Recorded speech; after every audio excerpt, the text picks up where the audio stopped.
রাষ্ট্রপতি হওয়ার জন্য ডাক পেলেন ডক্টর ইউনূস। তারেক রহমানের সাথে ডক্টর ইউনূসের গোপন বৈঠক।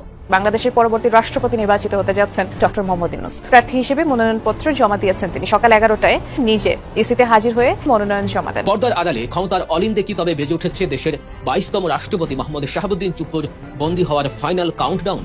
ক্ষমতার দাবার বোর্ডে হঠাৎ করেই যেন উল্টে গেছে সব ঘটি। বাংলাদেশের বর্তমান রাষ্ট্রপতি মোহাম্মদ শাহাবুদ্দিনের সাংবিধানিক মেয়াদ আছে 2028 সালের 23 এপ্রিল পর্যন্ত, কিন্তু এখন সরকারের শীর্ষ মহল নতুন রাষ্ট্রপতি নিয়োগের কথা ভাবছে। সূত্রগুলো বলছে রাষ্ট্রপতি পদে যে বিএনপি সরকার পরিবর্তন চাইছে সেই বার্তা রাষ্ট্রপতির কাছে পৌঁছে দেওয়া হয়েছে। রাষ্ট্রপতি মোহাম্মদ শাহাবুদ্দিন তাকে বহিষ্কার করা হয়েছে, প্রকাশ করেছেন এবং সেটা তিনি ছেড়েছেন। এটা একটা শুভ সংবাদ। প্রধানমন্ত্রী তারেক রহমান অ্যাভয়েড করলেন রাষ্ট্রপতি মোহাম্মদ শাহাবুদ্দিনকে।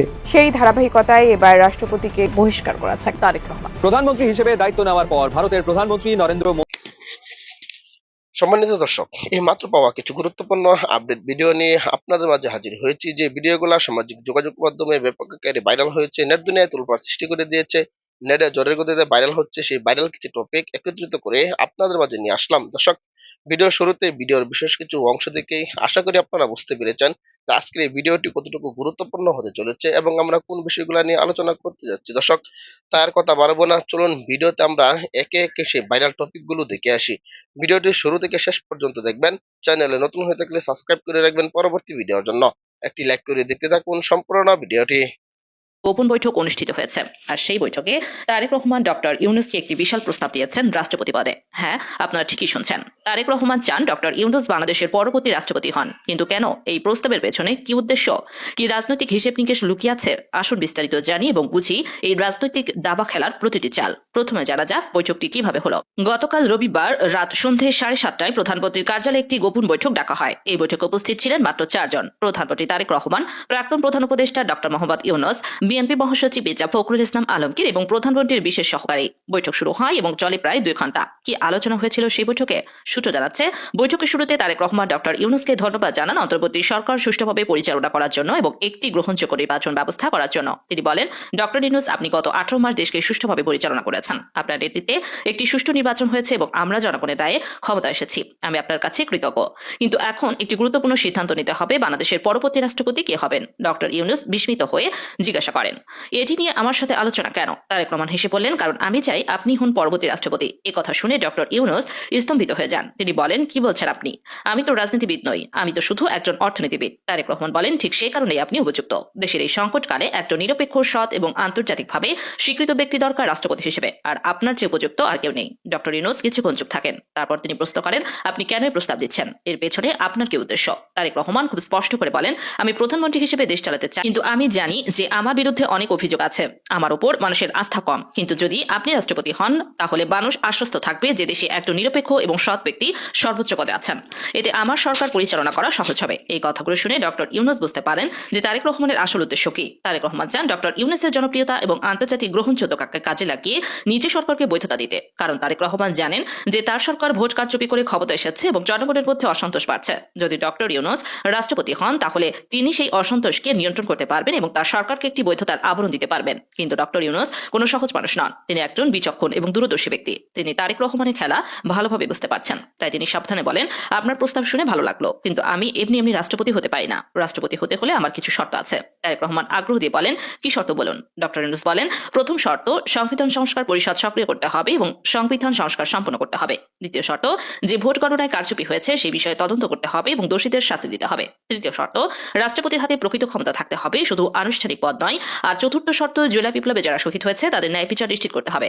4টি শর্ত শুনে তারেক রহমানের মুখ শক্ত হয়ে যায়, কারণ এই শর্তগুলো মেনে নিলে তার সরকারের অবৈধতা প্রকাশ হয়ে যাবে। ভোট গণনা কারচুপি তদন্ত হলে তার জড়িত থাকা প্রমাণ বেরিয়ে আসবে। সংবিধান সংস্কার হলে তার একচাটিয়া ক্ষমতা কমে যায়। আর রাষ্ট্রপতির হাতে প্রকৃত ক্ষমতা থাকলে তো সে ডক্টর ইউনূসকে নিয়ন্ত্রণ করতে পারবে না। তারেক রহমান কিছুক্ষণ চুপ থাকেন, তারপর তিনি বলেন, আপনার শর্তগুলো খুবই কঠিন, আমাকে ভাবতে হবে। ডক্টর ইউনূস শান্তভাবে বলেন, ঠিক আছে, আপনি ভাবুন, কিন্তু মনে রাখবেন আমি এই শর্ত ছাড়া রাষ্ট্রপতি পদ গ্রহণ করব না। বাংলাদেশের বর্তমান রাষ্ট্রপতি মোহাম্মদ শাহাবুদ্দিনের সাংবিধানিক মেয়াদ আছে 2028 সালের 23 এপ্রিল পর্যন্ত, কিন্তু এখন সরকারের শীর্ষ মহল নতুন রাষ্ট্রপতি নিয়োগের কথা ভাবছে। সূত্রগুলো বলছে রাষ্ট্রপতি পদে যে বিএনপি সরকার পরিবর্তন চাইছে সেই বার্তা রাষ্ট্রপতির কাছে পৌঁছে দেওয়া হয়েছে। রাষ্ট্রপতির ঘনিষ্ঠ একটি সূত্র দাবি করেছে রাষ্ট্রপতিও সে বার্তা পেয়ে মানসিকভাবে প্রস্তুতি নিতে শুরু করেছেন। বাংলাদেশের সংবিধানের বিধান অনুযায়ী রাষ্ট্রপতিকে 3 ভাবে সরিয়ে দেওয়া যেতে পারে। একটি হলো সংবিধানের 52 অনুচ্ছেদে বর্ণিত প্রক্রিয়া অনুসরণ করে রাষ্ট্রপতিকে অভিশংসন করা। আবার সংবিধানের 53 অনুচ্ছেদ অনুযায়ী অসামর্থ্যের কারণে রাষ্ট্রপতিকে সরিয়ে দেওয়া যায়। আরেকটি হলো রাষ্ট্রপতি নিজে থেকেই পদত্যাগ করতে পারেন। সেক্ষেত্রে রাষ্ট্রপতি নিজে স্পিকারের কাছে পদত্যাগপত্র জমা দিবেন।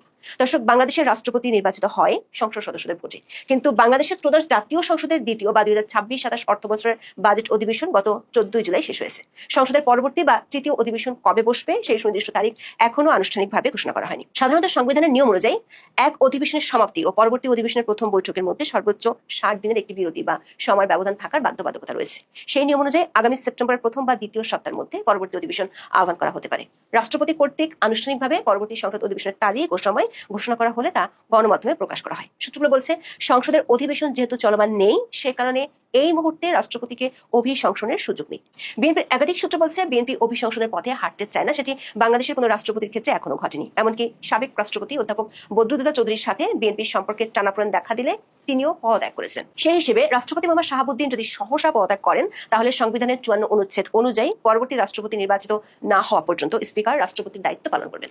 বিএনপির সূত্রগুলো বলছে, তাদের সরকারের শীর্ষ মহলের মনোভাবের কথা বঙ্গভবনকে জানিয়ে দেওয়া হয়েছে। গত মে মাসে রাষ্ট্রপতির লন্ডন সফর থেকে ফেরার পর থেকে বিএনপি এ নিয়ে ভাবা শুরু করেছে। এ বিষয়ে বঙ্গভবনের কোনো প্রতিক্রিয়া জানা যায়নি। রাষ্ট্রপতির ঘনিষ্ঠ একটি সূত্র বলছে, রাষ্ট্রপতি সরকারের সিদ্ধান্ত অনুযায়ী সরে যেতে চান। বর্তমান সরকার দেখাতে চাইছে যে তারা কোনো ফ্যাসিবাদের সাথে আপোষ করে না, কিন্তু এখানে লুকিয়ে আছে চুপ্পুর জন্য সবচেয়ে বড় ফাঁদ, পর্দার আড়ালের এক ভয়ঙ্কর ষড়যন্ত্র। যে রাষ্ট্রপতি আজ হাসিনাকে প্রত্যাখ্যান করে বর্তমান সরকারের মন জয়ের আপ্রাণ চেষ্টা করছেন, কালো সুযোগ পেলে সরকার তাকেও একই মুদ্রার উল্টো পিঠে ফেলতে এক মুহূর্ত ভাববে না। তিনি হয়তো ভেবেছিলেন এই রং বদলানোর খেলায় তিনি পার পেয়ে যাবেন, কিন্তু বর্তমান সরকার তাকে দিয়ে কাজ হাসিল করে তারপর আস্থা কুড়ে ছুঁড়ে ফেলার পরিকল্পনা করছে। ইনভেস্টিগেটিভ রিপোর্ট বা অনুসন্ধানী প্রতিবেদন বলছে, শাহাবুদ্দিন চুপ্পুর বিরুদ্ধে মামলার ফাইল সম্পূর্ণ প্রস্তুত। তিনি জুলাই গণহত্যার অন্যতম পরিকল্পনাকারী বা সহায়ক হিসেবে সরাসরি অভিযুক্ত হতে পারেন। বর্তমান সরকারের অন্দরে এখন প্রবল গুঞ্জন চলছে যে রাষ্ট্রপতির ইমিউনিটি বা আইনি দায়মুক্তি তুলে নেয়ার একটি অত্যন্ত গোপন প্রক্রিয়া শুরু হয়ে গেছে। আজ তিনি যে রাজকীয় পোশাকে সংসদে ভাষণ দিচ্ছেন, আগামীকাল হয়তো সেই পোশাক পাল্টে তাকে জেলখানার কয়েদির পোশাক পরতে হতে পারে। এই সম্ভাবনা কি কেবলই গুঞ্জন? মোটেও না। এটি সেই নীল নকশা যার মাধ্যমে বর্তমান সরকার নিজেকে ফ্যাসিবাদ মুক্ত প্রমাণের জন্য শাহাবুদ্দিন চুপ্পুকে বলির পাঁঠা বানাতে সম্পূর্ণ প্রস্তুত। গোয়েন্দা সংস্থাগুলোর কাছে তথ্য আছে যে তিনি জুলাই গণহত্যার সময় ঘাতক বাহিনীর নীরব সমর্থক ছিলেন। সেই অকাট্য প্রমাণ এখন তদন্তকারী সংস্থাগুলোর হাতে। পরিস্থিতি এতটাই ঘোলাটে যে গোয়েন্দা নজরদারি এখন বঙ্গভবনের রন্ধ্রে রন্ধ্রে প্রবেশ করেছে। প্রধানমন্ত্রী তারেক রহমান সঠিক পথেই আগাচ্ছে বলে মনে হচ্ছে। ইতিমধ্যে আমাদের কাছে এটি পরিষ্কার হয়ে গেছে, আমাদের পার্শ্ববর্তী দেশ কাটাতার বেষ্টিত ওই দেশটি, দাদাগিরি ফোলানো ওই দেশটি প্রধানমন্ত্রী তারেক রহমানের উপরে কঠিনভাবে নাকশ হয়েছে। তারা এখন ওই অনেকটা নতুন বউয়ের মতো শ্বশুরবাড়িতে গিয়ে যেরকম নতুন বউ ঘোমটা দিয়ে থাকে, তারেক রহমানকে দেখে এরকম ঘোমটা দেওয়া শুরু করেছে। শুরুটা হয়েছিল চীন সফর দিয়ে। তারা আশা করেছিল বিএনপি ক্ষমতায় আসার পরে প্রধানমন্ত্রী তারেক রহমান ভারত সফর দিয়ে শুরু করবে, সেখানে যে একটু নমো করবে, দাদা দাদা করবে, হ্যাঁ বলবে দাদা আপনারা ছাড়া তো আমাদের আর কেউ নাই, এইটা চিন্তা করেছিল। কিন্তু এটার ব্যাপারে বিএনপির ভিতরে একটা গোষ্ঠী, বিশেষ করে ফজলুর রহমানের মতো ভারতীয় গুপ্তচর যারা আছে, এই ধরনের একটা গোষ্ঠী তারা চেষ্টাও করেছিল প্রধানমন্ত্রীকে প্রথমে ভারত নিতে। কিন্তু প্রধানমন্ত্রীর কাছ থেকে সবুজ সংকেত না পেয়ে তারা ঘোষণা করলেন যে দক্ষিণ এশিয়ার যে কোনো একটা দেশ দিয়ে শুরু হবে। পরবর্তীতে তো আপনারা জানেন যে চীন সফর দিয়ে শুরু করলেন, মালয়েশিয়া এবং চীন দিয়ে। চীন সফরের কথা যেদিনই বিএনপির পক্ষ থেকে প্রকাশ করা হলো, ওদিন থেকেই মূলত শুরু হয়েছে তাদের গাত্রদাহ, জ্বলতে পুড়তে শেষ হয়ে যাচ্ছে তারা। এরকম এক কথা, এত বড় সাহস, আমাদেরকে বাদ দিয়ে ওইখানে যায়, দেখিয়ে দেব।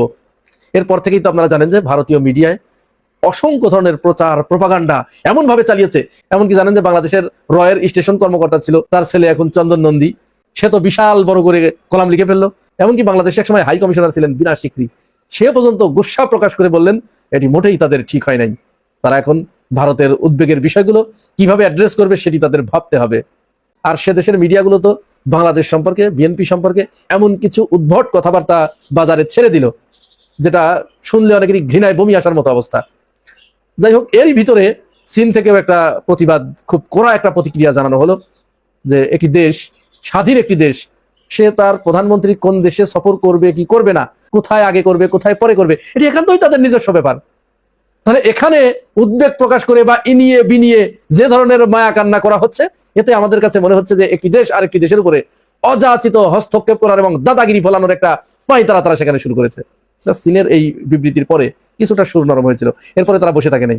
এরপর তারা কি করলো, রাম মন্দিরকে কেন্দ্র করে বিএনপি সরকারকে চাপে রাখার জন্য সেখানে তারা হিন্দুদেরকে আবার মাঠে নামালো। ইউনূস সরকারের আমলে যা যা করেছিল, ইউনূস সরকারকে চাপে রাখার জন্য এমন কোন ধরনের ঘৃণ্য পদক্ষেপ নাই যা তারা গ্রহণ করেনি। বিএনপি সরকারের আমলে এসেও তারা সেটা শুরু করলো। অথচ কথা ছিল কি, যেদিন প্রধানমন্ত্রী শপথ গ্রহণ করলেন সেদিন কিন্তু মোদী সরকারের একজন প্রতিনিধি এখানে এসে মোদীর আমন্ত্রণ পত্র কিন্তু প্রধানমন্ত্রীর কাছে হস্তান্তর করা হয়েছিল, কিন্তু সেই জায়গা থেকে অনেক দূরে সরে গেলেন। কারণ তাদের একটা ধারণা ছিল যে শেখ হাসিনা যা যা করেছে, আমাদের পায়ে যেভাবে নমো করেছে, এই সরকারকেও সেটাই দিতে হবে। কিন্তু সেটা যখন দেয় নাই, দেখছে যে কিছুটা ওই আশায় ভাটা পড়ছে, তখন তারা এই ঘৃণ্য পথে হেঁটেছে। এরপরে তারা কিছু কিছু ব্যক্তিদের তালিকা দিয়েছিল যে এদেরকে গ্রেফতার করা যাবে না, ফ্যাসিবাদের দোসর যারা যারা এখানে ভারতীয় যারা গুপ্তচর হিসেবে কাজ করে, এদেরকে গ্রেফতার করা যাবে না। কিন্তু তারেক রহমান ওই কথাগুলো না শুনেই, এখানে আপনারা জানেন অল্প কয়েকদিন আগে ভারতের থেকে দুজন গুপ্তচর আটক করলেন, যাদের ভারতের সাথে নিয়মিত যোগাযোগ ছিল, রয়ের সাথে যোগাযোগ ছিল, সেনাবাহিনীর সাথে যোগাযোগ ছিল, এরকম দুজনকে গ্রেফতার করলেন।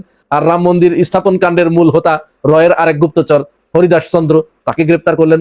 শেখ হাসিনার কিছু দোসর শিরিন শারমিন, তাকে গ্রেফতার করা হয়েছিল, পরে যদিও জামিন দেওয়া হয়েছে। এরপর ওই যে সাবেক ডিজিএফআই এর দুজন কর্মকর্তা, দুজনই ভারতের গুপ্তচর, এদেরকে গ্রেফতার করলেন। এইগুলো দেখার পরে ওদের চোখের ঘুম টোটালি হারাম হয়ে গেছে, যে তাহলে তো যা চাচ্ছিলাম সেটা তো করে নেই, এটা করছে না। আর তারেক রহমানও এইগুলো করে একটা বার্তা তাকে দিতে চাচ্ছিল যে তুমি বিগত 17 বছর ধরে যে আকাম কুকাম এদেশের মানুষের সাথে করেছো শেখ হাসিনাকে দিয়ে, এইটা পুরোপুরি না শুধরানো পর্যন্ত তোমার সাথে আমার স্বাভাবিক সম্পর্ক হতে পারে না। বিষয়টা এখানে কিন্তু দুইটা লক্ষ্য করবেন। তারা চাচ্ছে চাপ প্রয়োগ করে ছলে বলে কলে কৌশলে তাদেরকে এই বিএনপি সরকারকেও বা তারেক রহমানকেও হাসিনার মতো বানাতে, যে তাদেরকে নমো করুক। আর তারেক রহমান যে কৌশলটি অবলম্বন করেছে সেটি হচ্ছে যে না, তুমি চাপ প্রয়োগ করে আমাকে তুমি আর নথি স্বীকার করাতে পারবে না, আমার সাথে তোমার ডিলিংস হবে, এই ডিলিংসটা হতে হবে তোমার বন্ধুত্বপূর্ণ সম্পর্কের মাধ্যমে। দাদাগিরি এবং ছোট ভাই বড় ভাই এই ধরনের চলবে না, সমমর্যাদার ভিত্তিতে, সমতার ভিত্তিতে। তুমিও যে সুবিধাটুকু। সম্মানিত দর্শক, আশা করি সকলে পুরো ভিডিওটি দেখলেন। এই ভিডিও সম্পর্কে অবশ্যই আপনাদের মতামত ভিডিওর কমেন্ট বক্সে লিখে জানাবেন। দর্শক, এই ধরনের প্রতিনিয়ত আপডেট ভিডিওগুলো সবার আগে পেতে অবশ্যই চ্যানেলটিকে সাবস্ক্রাইব করে পাশে থাকা বেল বাটনটি অন করে রাখবেন পরবর্তী ভিডিওগুলো সবার আগে পাওয়ার জন্য। আজকের মতো ভিডিওটা এখানে শেষ করলাম, দেখা হচ্ছে পরবর্তী ভিডিওতে। সেই পর্যন্ত ভালো থাকবেন, সুস্থ থাকবেন, এই কামনা করে বিদায় নিলাম। আসসালামু আলাইকুম ওয়া রাহমাতুল্লাহ।